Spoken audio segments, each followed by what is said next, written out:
أعوذ بالله من الشيطان الرجيم. بسم الله الرحمن الرحيم. إنا نطمع أن يغفر لنا ربنا خطايانا أن كنا أول المؤمنين. وأوحينا إلى موسى أن أسر بعبادي إنكم متبعون. فأرسل فرعون في المدائن حاشرين إن هؤلاء لشرذمة قليلون وإنهم لنا لغائظون وإنا لجميع حاذرون. فأخرجناهم من جنات وعيون وكنوز ومقام كريم كذلك وأورثناها بني إسرائيل فأتبعوهم مشرقين.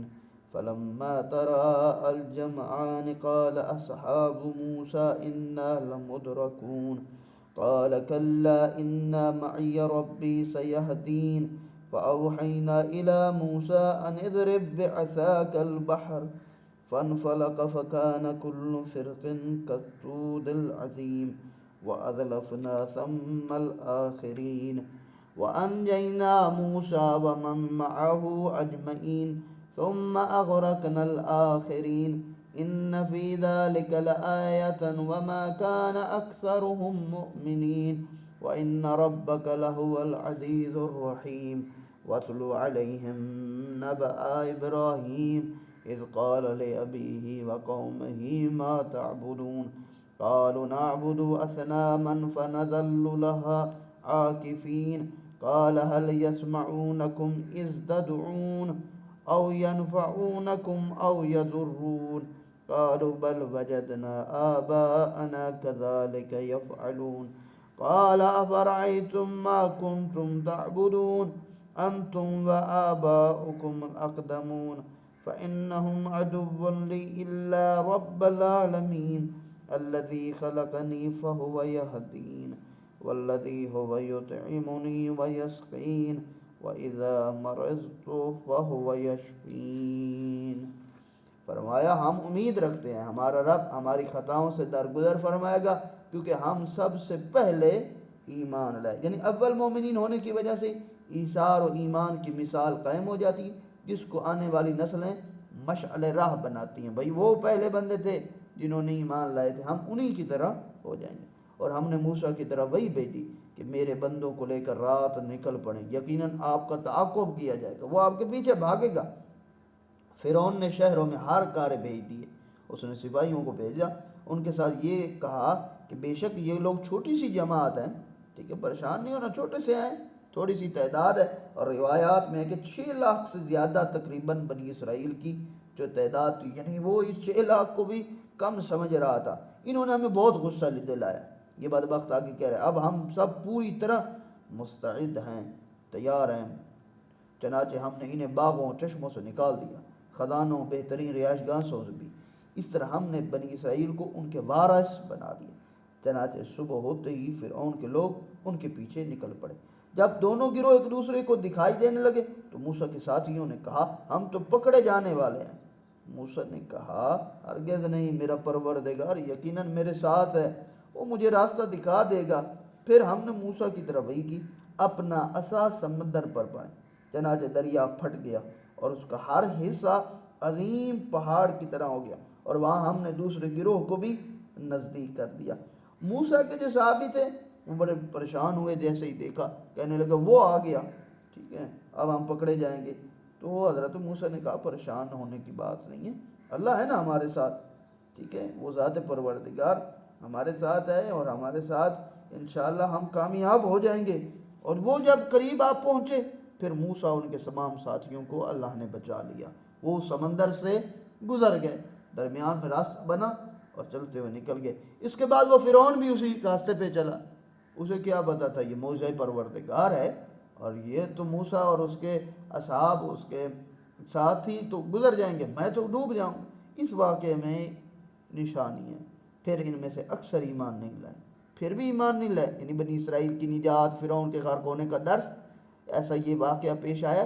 لوگوں کو ایمان مضبوط ہو جانا چاہیے تھا، لیکن بنی اسرائیل کی قوم حضرت موسیٰ کے جو امت تھی پھر بھی ایمان میں کمزور ہو گئی، ایمان نہیں لائے۔ یقیناً آپ کا پروردگار ہی بڑا غالب آنے والا رحم والا ہے۔ اللہ کی قدرت ہے، وہ ذات پروردگار مشکل وقت سے بھی نکال سکتا ہے اور آسان وقت کو بھی دور کر سکتا ہے۔ انہیں ابراہیم کا واقعہ بھی سنا دیجیے۔ کون سا ہے؟ انہوں نے اپنے باپ یعنی چچا، یہاں یہ بہت بڑا مسئلہ ہے، دشمن کی طرف سے یہ جو کہا جاتا ہے نعوذ باللہ مولا علی علیہ السلام کے والد کافر تھے۔ ہمارا عقیدہ شیعہ اثنا عشریہ کا یہ ہے، امام ہو یا نبی ہو یا رسول ہو، اس کا باپ اور اس کی ماں مومن ہوا کرتے۔ یہاں قال علی ابی ہی جو لفظ استعمال اب کا لفظ استعمال ہوا ہے، عربی میں باپ کا بھی استعمال ہوا ہے، چچا کے لیے بھی یہاں چچا مراد ہے، یعنی انہوں نے اپنے چچا یعنی باپ، یہاں جو لفظ استعمال ہوا ہے یہاں چچا مراد ہے، یعنی اپنی قوم سے کہا تم کس چیز کو پوچھتے ہو؟ انہوں نے جواب دیا ہم بتوں کو پوچھتے ہیں، اس پر ہم قائم۔ ابراہیم نے کہا جب تم انہیں پکارتے ہو کیا یہ تمہاری سنتے بھی ہیں کہ نہیں سنتے؟ کیسے پکارتے ہو؟ یعنی معبود کے پاس کم از کم اتنی قوت سماعت تو ہونی چاہیے نا کہ وہ اپنے مریدوں کی بات کو سن سکے، اگر کچھ کر سکتا ہے یا نہیں کر سکتا وہ بات کا معاملہ ہے، کم از کم اتنا تو ہو کہ وہ سنیں۔ تو کیا یہ تمہیں فائدہ یا ضرر بھی دیتے ہیں، نقصان بھی پہنچاتے ہیں؟ انہوں نے کہا نہیں، بلکہ ہم نے تو اپنے باپ دادا کو ایسے کرتے دیکھا۔ لیکن باپ دادا کی جو رسمیں ہیں، باپ دادا کے جو کام ہیں، اگر وہ شرعی طور پر ٹھیک ہے تو اس کو وہ سنت حسنہ ہے، اس کو پھیلائی جائے، اس کو بڑھائی جائے، اس پہ قائم رہے۔ خدا نہ کرے اگر وہ بدعت ہے، کفر ہے، گناہ ہے، اس پہ باقی رہنا یہ بھی گناہ ہے۔ ابراہیم نے کہا کیا تم نے ان کی حالت دیکھی ہے جنہیں تم پوچھتے ہو؟ یہ کھڑے ہیں، بول نہیں سکتے، مجسمہ تم نے بنا کے رکھ دیا ہے، اپنے ہاتھوں سے تراشتے ہو، کیا کرتے ہو؟ تم اور تمہارے گزشتہ باپ دادا بھی پوچھتے تھے، یقیناً یہ سب میرے دشمن ہیں سوائے رب العالمین۔ اب جس نے مجھے پیدا کیا پھر وہی مجھے ہدایت دیتا ہے، وہی مجھے کھلاتا ہے پلاتا ہے، جب میں بیمار ہو جاتا ہوں تو وہ مجھے ہی شفا عطا دیتا ہے۔ حضرت ابراہیم نے اپنے رب کے ساتھ اپنا رابطہ بیان کیا ہے کہ میری خلقت، میری ہدایت، میرا رزق، میری شفا، میری حیات، موت، میری امیدوں کا مرکز وہی اللہ ہے، وہی مجھے معاف کرنے والا ہے۔ یعنی معصوم ہونے کے باوجود اپنے رب کی عظمت کے سامنے اپنے آپ کو قصوروار سمجھنا ہی بندگی۔ جب میں مریض ہوتا ہوں بیماری کو اپنی طرف سے نسبت دی، شفا کو اللہ کی طرف سے نسبت دی، کیونکہ بیماری کے علل و اسباب انسان کو اپنے پیدا کردے ہوتے ہیں۔ والذی یمیتونی ثم یحیین والذین اطمع ان یغفر لی خطیئتی یوم الدین رب هب لی حکما او الحقنی بالصالحین واجعل لی لسان صدق فی الاخرین واجعلنی من ورثة الجنة النعیم واغفر لی ابی انه کان من الضالین ولا تخزنی یوم یبعثون یوم لا ينفع مال ولا بنون إلا من أتى الله بقلب سليم وأزلفت الجنة للمتقين وبرزت الجحيم للغاوين وقيل لهم أين ما كنتم تعبدون من دون الله هل ينصرونكم أو ينتصرون فكبكبوا فيها هم والغافون وجنود إبليس أجمعون قالوا وهم فيها يختصمون تالله إن كنا لفي ضلال مبين إذ نسويكم برب العالمين وما ذلنا إلا المجرمون فما لنا من شافعين ولا صديق حميم فلو أن لنا كرة فنكون من المؤمنين إن في ذلك لآيات وما كان أكثرهم مؤمنين وإن ربك لهو العزيز الرحيم كذبت قوم نوح المرسلين إذ قال لهم أخوهم نوح ألا تتقون إني لكم رسول أمين فاتقوا الله وأطيعون وما أسألكم عليه من أجر إن أجر إلا على رب العالمين فاتقوا الله وأطيعون قالوا أنؤمن لك واتبعك الأرذلون قال وما علمي بما كانوا يعملون إن حسابهم إلا على ربي لو تشعرون وما أنا بطارد المؤمنين إن أنا إلا نذير مبين وہی مجھے موت دے گا پھر مجھے زندگی عطا کرے گا، میں اسی سے امید رکھتا ہوں کہ روز قیامت میری خطاؤں سے درگزر فرمائے گا۔ یعنی معصومین کا استغفار کرنا نافرمانی کی وجہ سے نہیں ہے، بلکہ وہ اپنی اطاعت عبادت کو اللہ کی عظمت و نعمتوں کے مقابلے میں کچھ نہیں سمجھتے، خواہ کتنی بھی عبادت کریں پھر بھی کوتاہی سمجھتے ہیں، وہ اس بات پر استغفار کرتے کہ بندگی کا حق ادا نہ ہو سکا۔ بحار الانوار میں پیغمبر اکرم سے حدیث ہے، ہم نے تیری اس طرح بندگی نہیں کی کہ بندگی کا حق ادا ہو جائے۔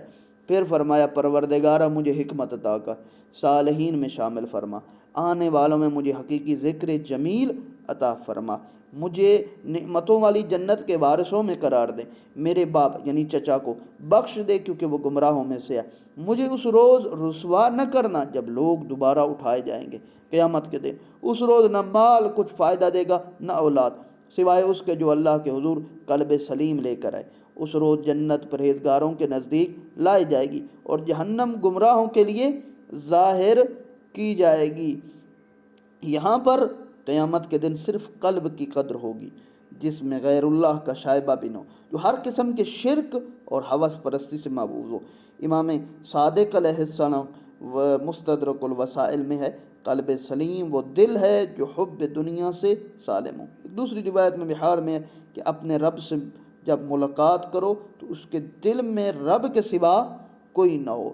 پھر فرمایا پھر ان سے پوچھا جائے گا تمہارے وہ معبود کہاں ہیں؟ جہنمیوں سے، اللہ کو چھوڑ کر جنہیں تم پوچھتے تھے، کیا وہ تمہاری مدد کر رہے ہیں یا خود کو بچا سکتے ہیں؟ چنانچہ یہ خود اور گمراہ لوگ منہ کے بل جہنم میں گرا دیے جائیں گے، سارے ابلیسی لشکر سمیت، اور وہ اس میں جھگڑتے ہوئے کہیں گے، ایک دوسرے سے لڑیں گے، پہنچ جہنم میں گئے ہیں، اپنے کافروں کے ساتھ، اپنے بتوں کے ساتھ، وہ گمراہ کرنے والوں کے ساتھ ایک دوسرے سے جھگڑیں، کہیں گے قسم بخدا ہم نے تو واضح گمراہی میں تھے جب ہم تمہیں رب العالمین کے برابر درجہ دیتے تھے اور ہمیں ان مجرموں نے گمراہ کیا، آج ہمارے لیے نہ تو کوئی شفاعت کرنے والا ہے نہ کوئی سچا دوست ہے۔ انسان کا دوست ہی اسے کامیاب کر سکتا ہے، اچھا دوست ہونا چاہیے جو اسے گمراہی سے بچائے، اسے نیکی کی طرف ترغیب لائے، نہ کہ اسے گمراہ کرے، نہ کہ اس کے لیے گناہ کے اسباب مہیا کرے۔ اور انسان کہا گیا ہے، قرآن کی آیات ہے کہ جہاں پر بہت سارے اسباب ہوں گے انسان کے جہنم جانے کے، ان میں سے ایک سبب برا دوست ہے۔ انسان کو اچھے دوست کی تلاش رہنی چاہیے۔ کاش ہمیں ایک مرتبہ پھر پلٹنے کا موقع مل جاتا تو ہم مومنین میں سے ہوتے۔ یہاں پر حدیث میں آیا ہے بحار میں کہ لوگ خواب غفلت میں پڑے ہوئے ہیں، جب مر جاتے ہیں تو بیدار ہوتے ہیں، دوسرے لفظوں میں آنکھیں بند ہونے پر آنکھیں کھلتی ہیں، تب آرزو کریں گے کہ ایک مرتبہ پھر موقع مل جائے تو ہم مومن بن جائیں گے۔ یقیناً اس میں ایک نشانی ہے لیکن ان میں اکثر ایمان نہیں لاتے۔ یقیناً آپ کا پروردگار ہی غالب آنے والا، رحم کرنے والا ہے۔ نوح کی قوم نے بھی پیغمبروں کی تکذیب کی ہے، جب ان کی برادری کے نوح نے ان سے کہا کیا تم اپنا بچاؤ نہیں کرتے ہو؟ میں تمہارے لیے ایک امانت دار رسول ہوں، لہٰذا تم اللہ سے ڈرو، میری اطاعت کرو، اس کام پر میں تم سے کوئی اجر نہیں مانگتا، یہ جو تمہیں تبلیغ دین کر رہا ہوں، تمہیں ہدایت کر رہا ہوں، مجھے کچھ نہیں چاہیے، میرا اجر تو صرف اللہ دے گا۔ اور امانت داری کا ثبوت یہ کہ میری اس دعوت کے ساتھ کوئی مفاد وابستہ ہی نہیں ہے، میں کچھ چاہتا ہی نہیں ہوں تم سے، میرے کچھ سارا کچھ دینے والا یہ اجر یہ اللہ رب العزت ہی دے گا۔ تمام انبیاء کو جب بھی لوگ آتے تھے اجر کہتے تھے، آپ بتائیں آپ نے ہمارے ساتھ بہت کچھ کیا، ہم کچھ دینا چاہتے ہیں، یا خود نبی کہتے تھے میں تم سے کچھ نہیں مانگتا، تو اجر رسالت کو اپنی کوشش کو اللہ کی طرف نسبت دیتے تھے۔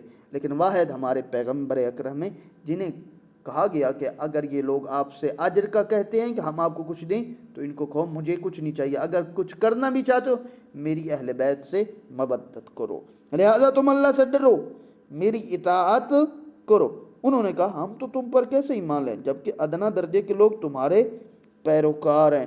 ادنا درجے سے مراد مادی اور مالی اعتبار سے ہے، کیونکہ فقیر نادر لوگ ہمیشہ دعوت انبیاء پر لبیک کہنے میں پہل کرتے تھے، ان کے دل نرم ہوتے تھے، ان کے پاس مال نہیں ہوتا تھا، اسباب گناہ نہیں ہوتے تھے، وہ جلدی اچھی بات کو، جلدی پیغمبر کی بات کو سن لیتے تھے، اللہ کے فرمان کو قبول کر لیتے، اس لیے وہ جن کے پاس مال و متاع ہوتا تھا وہ کہتے تھے یہ تو ادنا لوگ ہیں، یہ فقیر سارے غریب تمہارے پاس ہی ہیں، ٹھیک ہے یہ کیسے ہو سکتا ہے، تم لے آؤ کو بڑے شہنشاہ کو لے آؤ، وہ اگر تمہارے ایمان لے آتا ہے نا پھر ہم بھی ایمان لے آئیں۔